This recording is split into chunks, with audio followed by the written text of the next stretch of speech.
આજના ટોપ સ્ટોકની વાત કરી લઈએ તો સૌથી પહેલાં ઓવરઓલ માર્કેટમાં જે રીતનું તેજી સાથેનું કામકાજ થતું દેખાયું છે મેટલ કાઉન્ટર ફોકસમાં છે Tata steel Netherland business restructuring પર કન્સલ્ટેશન અહીંયાથી શરૂ કરવામાં આવશે કંપની તરફથી એને કારણે ફોકસ બનતું દેખાયું છે. ભારતીય એક્ઝાકોમમાં પણ પોઝિટિવ કામકાજ છે કારણ કે ઇન્ડસઇન્ડ ટાવરના ઇન્ફ્રા બિઝનેસને વેચવાની યોજના જે હતી કંપનીની તે અહીંયાથી મુલતવામાં રાખવામાં આવી છે.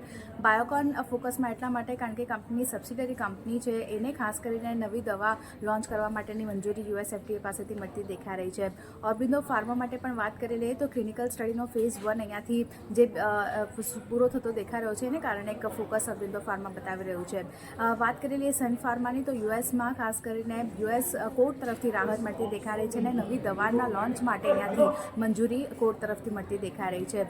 BHELની વાત કરી લઈએ તો અહીંયા ફોકસ એટલા માટે કારણ કે ઇટલીની કંપની સાથે ફર્ટિલાઇઝર સેક્ટરમાં કમ્પ્રેશન મેન્ટેનન્સ માટે કરાર કરવામાં આવ્યા છે અને કારણે ફોકસ બનતું દેખાઈ રહ્યું છે.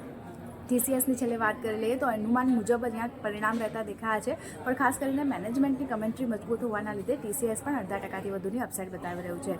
સેક્ટર સ્પેસિફિક વાત કરીએ તો મેટલ અને ફાર્મામાં સહિત અન્ય સેક્ટરમાં પણ પોઝિટિવ કામકાજ થતું દેખાઈ રહ્યું છે.